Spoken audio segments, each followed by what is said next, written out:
कोई जीव जब बहुत भक्ति करता है तो स्वर्ग के देवताओं को अच्छा नहीं लगता, सुहाता नहीं।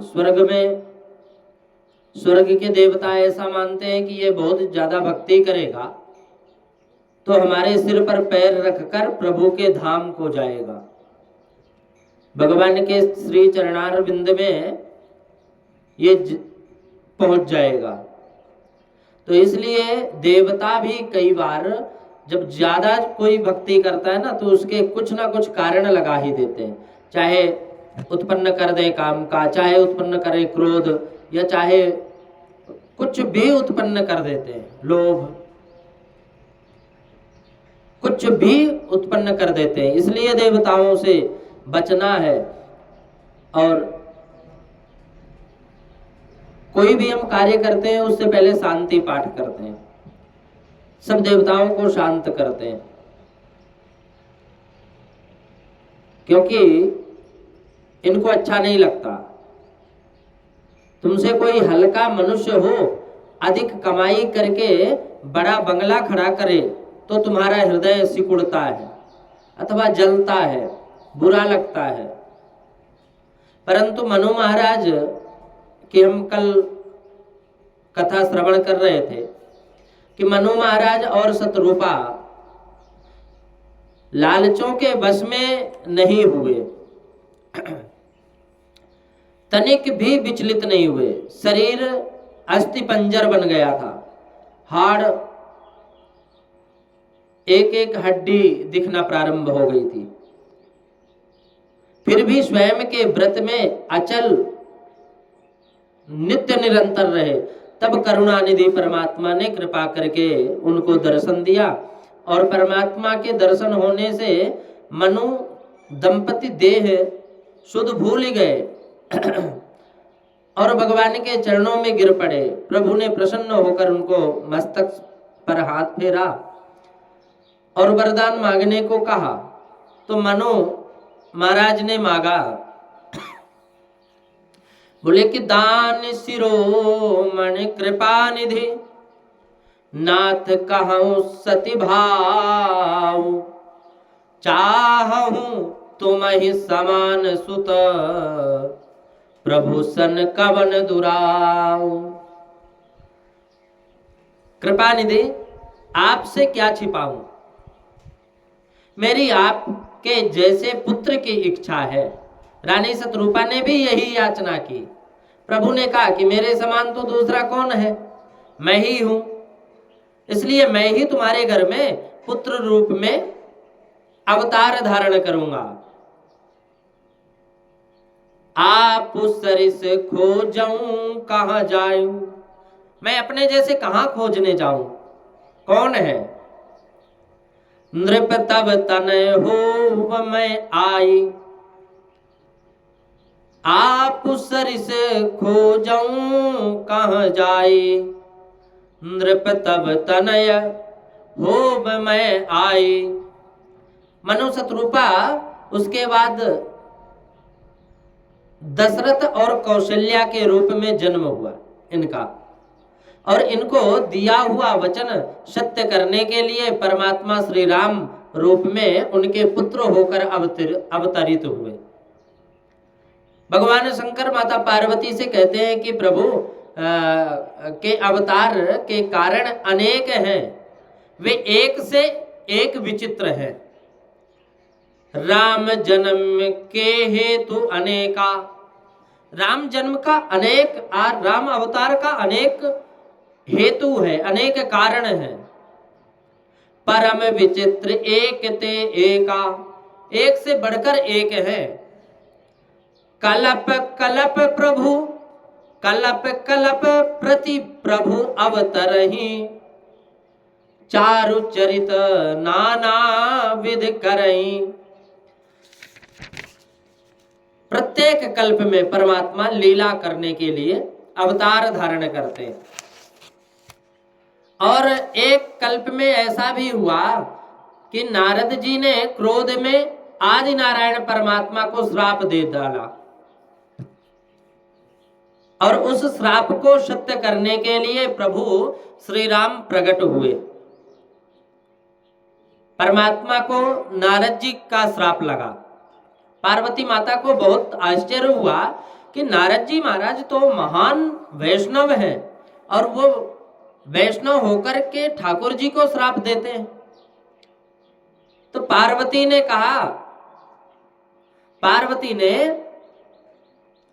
कहा महाराज ये कथा श्रवण करने में मेरी इच्छा है। नारद जी ने कहा नारद जी तो बहुत महान है, वो वैष्णव है, भक्त हैं, महान ज्ञानी हैं, इनको प्रभु पर क्यों क्रोध आया? तो शिव जी ने कहा कि देवी कोई ज्ञानी नहीं है, कोई मूर्ख नहीं है। राम जी महाराज, राम जी सबके हृदय में विराजे हैं और वे ही लीला करते हैं, वो ही लीला करवाते हैं। अनेक बार ज्ञानी पुरुष भी मूढ़ बन जाते हैं। कई लोग ऐसे होते हैं ना, बड़े बड़े ज्ञानी महापुरुष भी, कि कई ऐसी बात बोल देते हैं कि सुनने वाले को ये लगता है कि ये शायद इनके बारे में, इस विषय के बारे में इनको ज्ञान नहीं है। तो ज्ञान मिलना बहुत कठिन नहीं, ज्ञान स्थिर रखना कठिन है। यह मानव शरीर एक घड़ा है, इसमें इंद्रिय रूपी 9 छिद्र हैं। अब इंद्रिय रूपी 9 छिद्रों को बंद रखोगे तो ज्ञान ठहरेगा। ज्ञान मिलना सरल है परंतु इसको स्थिर रखना कठिन है। जो ज्ञान मिला है उससे स्थिरता होनी कठिन है।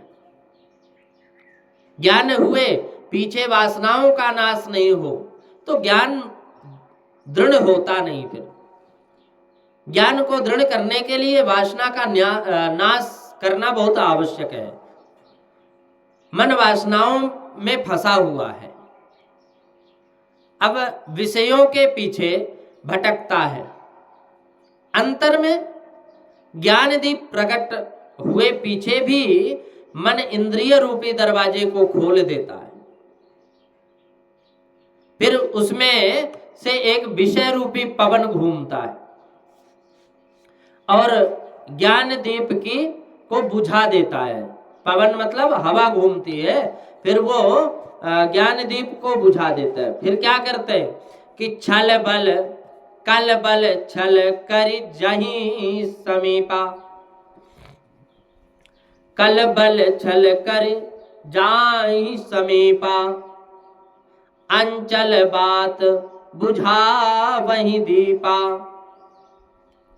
कल बल छल करि जाहि समीपा, ज्ञान हुए पीछे भी मन ना मरे तो ज्ञान में स्थिर आती नहीं, ज्ञान आता नहीं परंतु स्थायी नहीं रहता। फिर ये ऐसा साधारण नियम है कि पुस्तकों को पढ़कर जो ज्ञान मिलता है वह ज्ञान स्थिर नहीं रहता। पुस्तकों में से मिला हुआ ज्ञान अधिकांश पुस्तक में ही रह जाता है,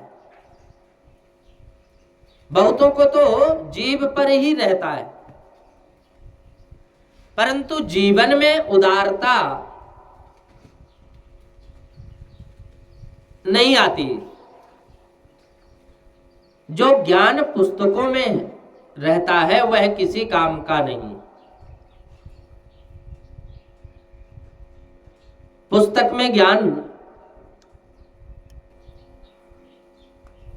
पुस्तकस्था तु या विद्या परहस्त गतम धनम, कार्य काले समुत्पन्ने न सा विद्या न तत् धनम।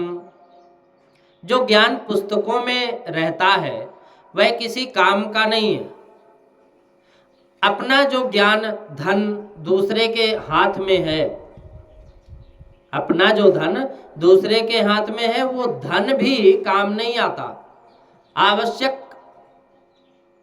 हो जब वो समय हो कि मुझे आवश्यकता है तब किसी काम में नहीं आता वो। ऐसा धन जो दूसरे के हाथ में है वह धन नहीं। पुस्तक का ज्ञान जो कोई ज्ञान नहीं, पुस्तक में है वो कोई ज्ञान नहीं, इसका होना ना होना समान है।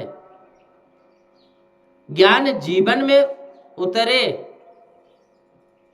तभी ही ये यथार्थ ज्ञान होता है।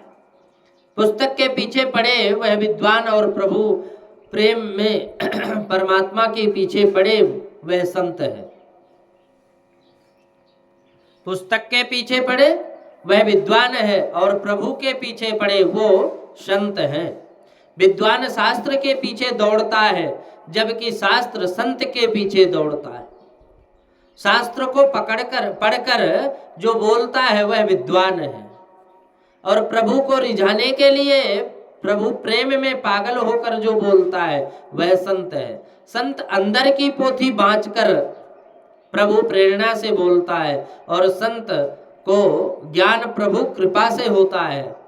संत को पुस्तक पढ़ने नहीं जाना पड़ता। जिसने मात्र पुस्तक पढ़कर ही ज्ञान प्राप्त किया, जिसने संत की सेवा की नहीं, जिसने प्रभु को रिझाया नहीं, ऐसे ज्ञानी का पतन हो जाता है। उसको माया विघ्न करती है, अशांत करती है। शंकराचार्य महाराज ने कहा है, शंकराचार्य जी महाराज ने कहा कि वाग वही खरी शब्द झरी शास्त्र व्याख्यान कौशलम और वै दुष्यम विदुषाम तद्वद भुक्तये न तु मुक्तये। शास्त्र पर विद्वतापूर्ण व्याख्यान देना, धर्म के ऊपर लंबा लंबा भाषण करके शब्दों का वाक जाल फैला देना, शास्त्रार्थ के वाद विवाद में, वाणी विलास में, भ्रम में डालकर स्वयं का पांडित्य प्रदर्शन करना, इस सबसे लौकिक सिद्धि भले प्राप्त हो जाए, लोगों में वाह वाह होती हो, द्रव्य मिलता हो, ऐश्वर्य मिलता हो, परंतु उससे मुक्ति कदापि नहीं होती, मुक्ति नहीं मिलती। ऐसे ज्ञान से अनेक प्रकार के लौकिक भोग प्राप्त हो सकते हैं और इन भोगों में फंसकर ऐसे ज्ञानी पंडित का पतन हो जाता है। परंतु जिसको प्रचुर उपासना करके ज्ञान प्राप्त हुआ है, ध्यान और भक्ति द्वारा जिसको ज्ञान प्राप्त हुआ है, उसको माया त्रास देती नहीं, कभी भी उसका पतन नहीं होता, उसका ज्ञान स्थिर रहता है। उसके जो जितेंद्रिय बनता है वो उसकी बुद्धि में ज्ञान टिकता है। संयम पालने से ही ज्ञान स्थिर होता है। जिसके मन बुद्धि शुद्ध होते हैं उसका ज्ञान स्थिर होता है। अब परमात्मा आत्मा ज्ञान में होने से कोई भी अज्ञानी नहीं है। समझना तो सभी को आता है, समझना तो सबको आता है, परंतु उस संबंध को स्थिरता आती नहीं। परमात्मा की कृपा से जिसको समझ में आ जाए, ज्ञान प्राप्त हुआ है, उसका ही ज्ञान स्थिर होता है। फिर इस समय तुम सब शंकर भगवान के तरह बैठे हो और कितनी शक्ति रख रहे हो। तुम सबको भजन करने की इच्छा होती है, परंतु यह घर जाने के पश्चात फलाहार की तैयारी ना हो तो शांति रखकर प्रभु भजन कर सकते। लोग कहकर आते हैं 12 साढ़े 12 बजे आएंगे, फलाहार तैयार रखना। घर गए, भूख लगी और देखा कि अभी कुछ तैयार नहीं है, तो फिर कितनों की आंख निकाल लेते हैं, कितनों ही आंख निकाल लेते हैं। अभी तक तुमने क्या करते रहे, क्रोध में न जाने क्या क्या बोल देते हैं। तो मनुष्य मूर्ख नहीं है, परंतु मनुष्य का ज्ञान स्थिर रहता नहीं। यह तो परमात्मा की लीला है। सब भगवान की लीला है। बोले बिहसि महेश तब ज्ञानी मूढ़ ना कोई, और जेहि जस रघुपति करहि सब जब, सो जस तेहि छन होई।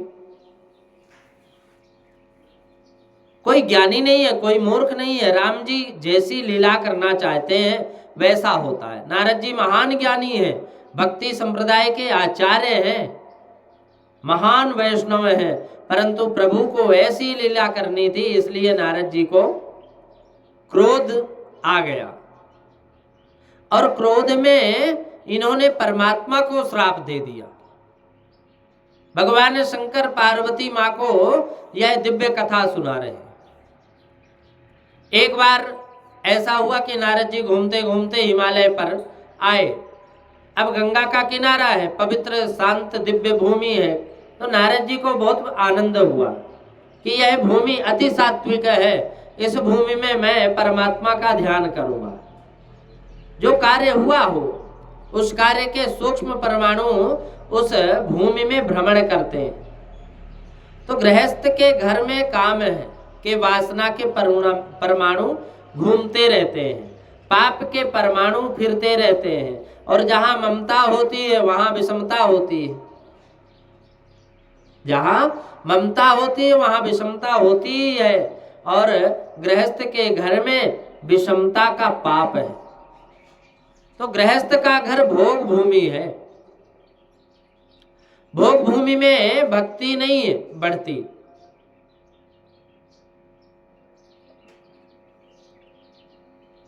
उसी प्रकार कसाई के घर में हिंसा होने से तुम वहां जाओगे तो तुम्हारा मन अशांत होगा। वहां जाने के बाद मन में राजस भाव जागृत होता है, तुम मंदिर अशांत होता है। तुम मंदिर में जाओ और जिस जगह प्रभु का नाम कीर्तन होता हो उस जगह बैठ जाओ। अब जिस स्थान पर सत्कर्म होता हो उस स्थान पर बैठ जाओ, तुम्हारे मन में सात्विक भावना जगेगी।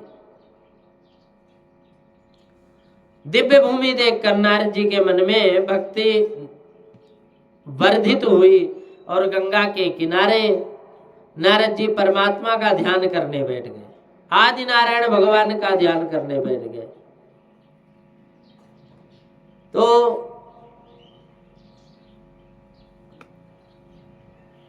आदि नारायण भगवान का ध्यान करके इनकी समाधि लग गई। सहज विमल मन लागी समाधि। नारद जी समाधि में देह शुद्ध सब कुछ भूल जाते हैं। तो स्वर्ग के राजा इंद्र को शंका हुई कि नारद जी ऐसी तपस्या क्यों करते हैं। इनको स्वर्ग का राज्य चाहिए अथवा और कुछ चाहिए। नारद जी की तपस्या में विघ्न करने के लिए इंद्र ने कामदेव को प्रेषित किया। अब इंद्र ने कामदेव को आज्ञा दी थी कि नारद जी बहुत दिनों से ध्यान करते हैं, तुम वहां जाकर के अब उनकी तपस्या में विघ्न डालो, विघ्न डालो। तो उनकी तपस्या को भंग कर दो। कामदेव जहां नारद जी ध्यान मग्न बैठे थे वहां अप्सराओं के साथ आए, वहां अप्सराओं के साथ आए। और अब कामदेव का मित्र है बसंत। अब कामदेव उस बसंत ऋतु को भी साथ लेकर के आया। इसमें साथ में लेकर के आए। वहां सुंदर फूल खिले, फूलों के भार से वृक्ष झुक रहे हैं, मंद मंद सुगंधित शीतल वायु बह रही है। अप्सराओं ने नाच गान किया, कामदेव ने बाण मारा। जगत को देखने से मन में काम आता है। जगत सुंदर है ऐसा समझकर देखने के से तो मन में काम प्रवेश करता है। अब दृष्टि दो प्रकार की होती है, एक अपेक्षात्मक और दूसरे उपेक्षात्मक। अपेक्षात्मक मनुष्य पूरे दिन आंख बंद करके बैठा रह सकता नहीं, आंखें तो देख खोलनी पड़ती है। और आंख खुली हो तो जगत दिखता ही है, परंतु ज्ञानी महापुरुष जगत को उपेक्षा भाव से देखते हैं और अपेक्षात्मक दृष्टि केवल ईश्वर में ही रखते हैं। ईश्वर के बिना अन्य सब कुछ तुच्छ है। जगत को उपेक्षात्मक भाव से देखने की आदत डालो। अब जगत बहुत सुंदर लग रहा है ऐसा समझकर देखोगे तो आंख बिगड़ेगी नहीं, मन बिगड़ेगा। आंख भी बिगड़ेगी, मन भी बिगड़ेगा अगर हम देखते हैं ऐसा। तो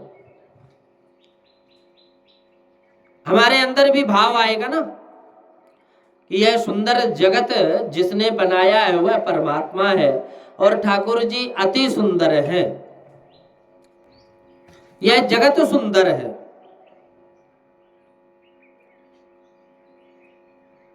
और ऐसी कल्पना मन में जब तक है तब तक संसार का मोह छूटता नहीं।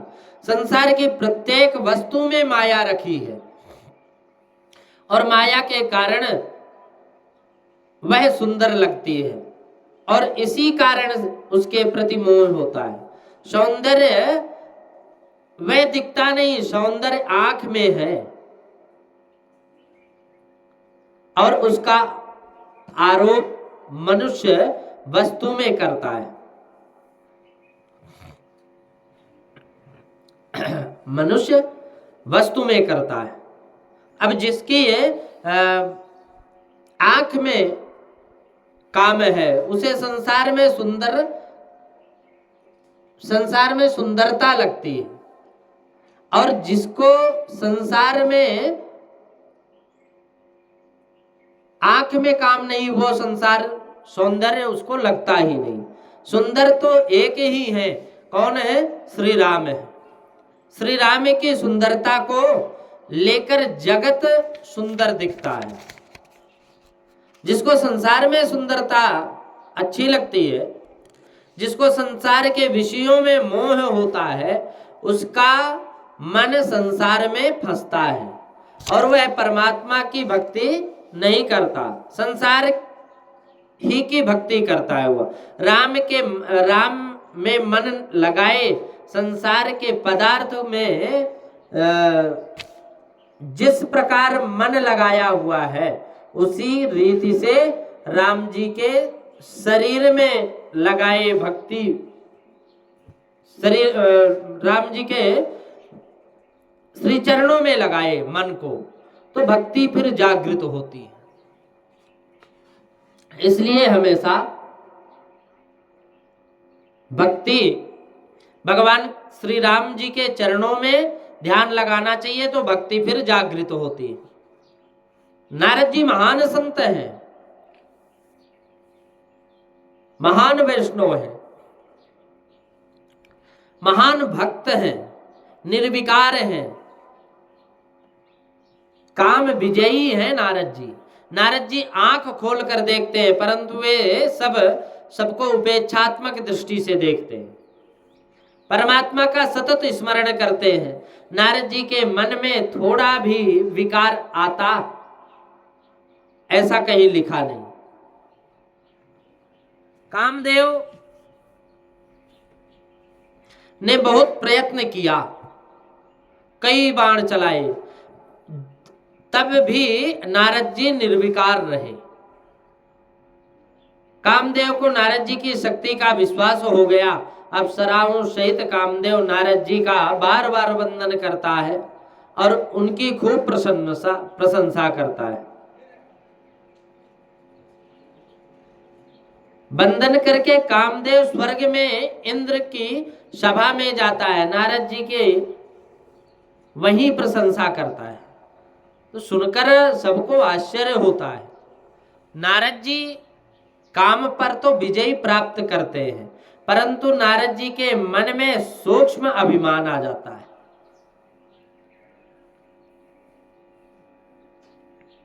इनके मन में वहम आता है कि काम पर मुझे विजय मिली है। इसके पीछे नारद जी कैलाश धाम में आते हैं। अब नारद जी आए, इससे भगवान शंकर को बहुत आनंद हुआ। भगवान ने उठ करके नारद जी का स्वागत किए।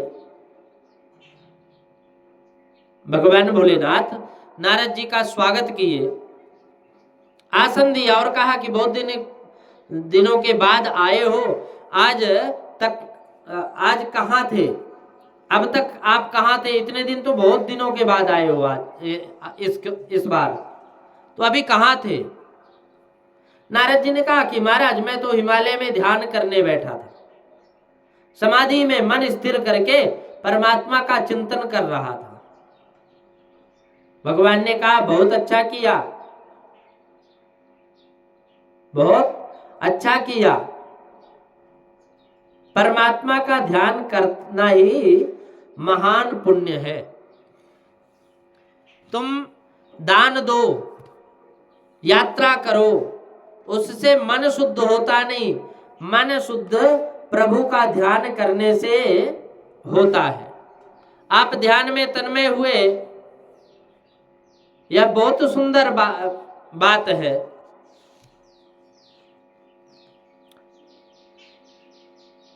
नारद जी सब कथा सुनाने के लिए बहुत आतुर थे, इसलिए उन्होंने कहा कि मेरी तो ध्यान करने की इच्छा सतत होती है, परंतु ये लोग ध्यान में बहुत विच्छेद करने आ जाते हैं। शिव जी ने पूछा तुम्हारे ध्यान में कौन विक्षेप करने आता है? शिव जी ने कहा पहले कामदेव आया था, अनेक अप्सराओं के साथ आया था, बहुत ऊधम करता था। शंकर भगवान ने पूछा फिर पीछे क्या हुआ? नारद जी ने कहा कि पीछे क्या होना था, मेरे आगे उसकी कुछ भी नहीं चली, मैं तो आपके सामने जैसा हूं खड़ा हूं।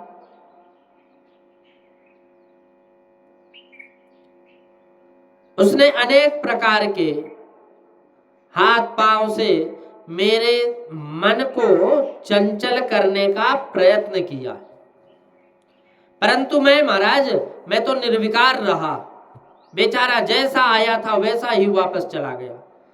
तो नारद जी वर्णन करते हुए आत्म स्तुति करने लगे कि मैं निर्विकार रहा, मैं अजेय रहा,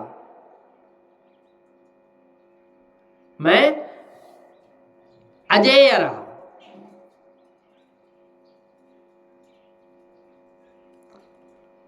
परंतु तुम्हारे कल्याण के लिए कहता हूं कि तुमने यह सब कथा जो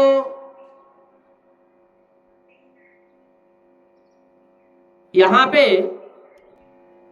भगवान भोलेनाथ ने कहा कि जो यह कथा मुझे सुनाई है, ये जो कथा मुझे सुनाई वह बैकुंठ में भगवान नारायण से कभी कहना नहीं।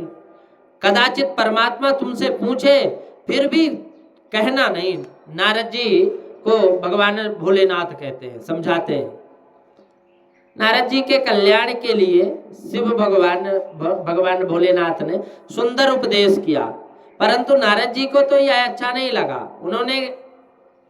उन्हें ऐसा लगा कि मेरे काम पर विजय प्राप्त की है ना मैंने, तो ऐसा कहने में क्या हानि है, क्या हानि है? ऐसा तो लगता है कि शिव जी को मेरे प्रति कुछ मात्सर्य है। आज तक जगत में शिव जी की ऐसी ख्याति है कि भगवान शंकर ने काम को जलाकर भस्म कर डाला, ऐसी ख्याति है। मैं भी अब शिव जी जैसा ही हूं। यह शिव जी को सहन नहीं होता ना, इसलिए मुझसे कहते हैं कि यह भगवान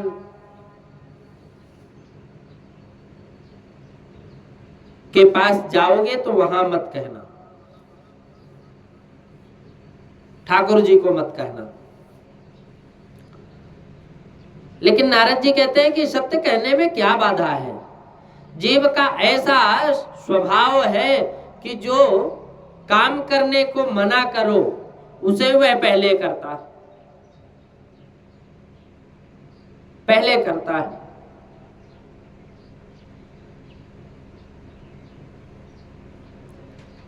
नारद जी को यह मान्य नहीं हुआ तो सीधे वैकुंठ धाम पहुंच गए। अब आदि नारायण भगवान परमात्मा लक्ष्मी जी के साथ विराजमान थे। नारद जी के पधारने से परमात्मा को आनंद हुआ और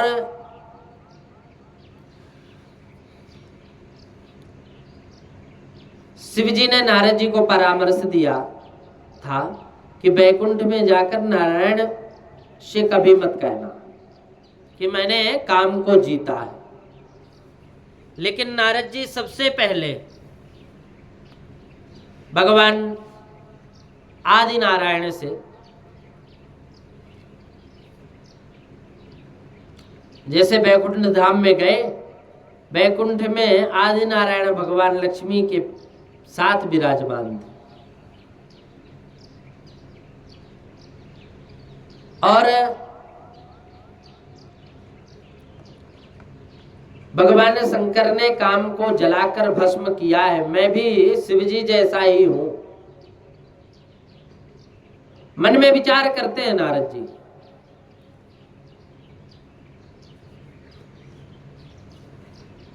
विचार करते हैं कि क्या पता शिवजी को ये अच्छा नहीं लगा,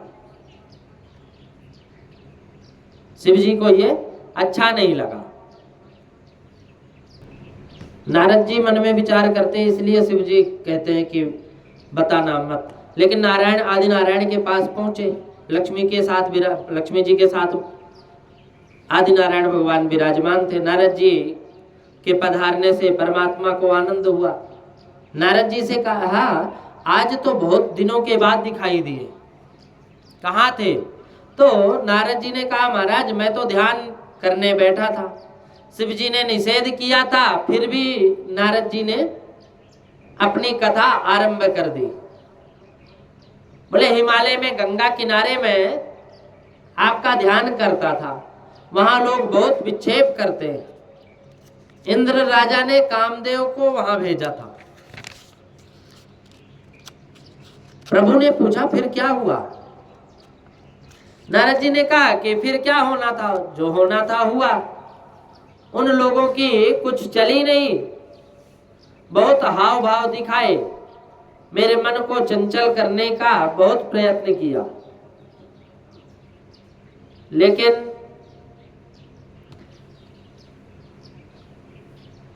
फिर भी मेरे मन में विकार आया नहीं। मैं तो आपका स्मरण करने वाला भी कामाधीन होता नहीं, मैं तो आपका स्मरण कर रहा था। नारद जी ने हाथ जोड़कर कहा, महाराज यह तो तुम्हारी आपकी कृपा है। और अनेक बार मानव बाहर से विनय का नाटक करते, परंतु अंदर अभिमान बैठा रहता है, अंदर अभिमान बैठा रहता है, ऐसा नाटक करते मानो ये सत्य है।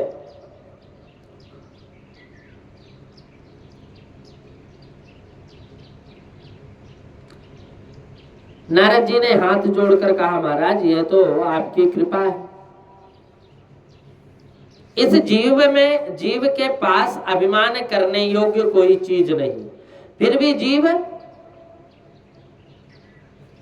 ठसक में बोलता है, अकड़ में चलता है, मनुष्य बोलता है, अधिकतर अभिमान बोलता है। मनुष्य ऐसा समझता है कि दूसरे भी की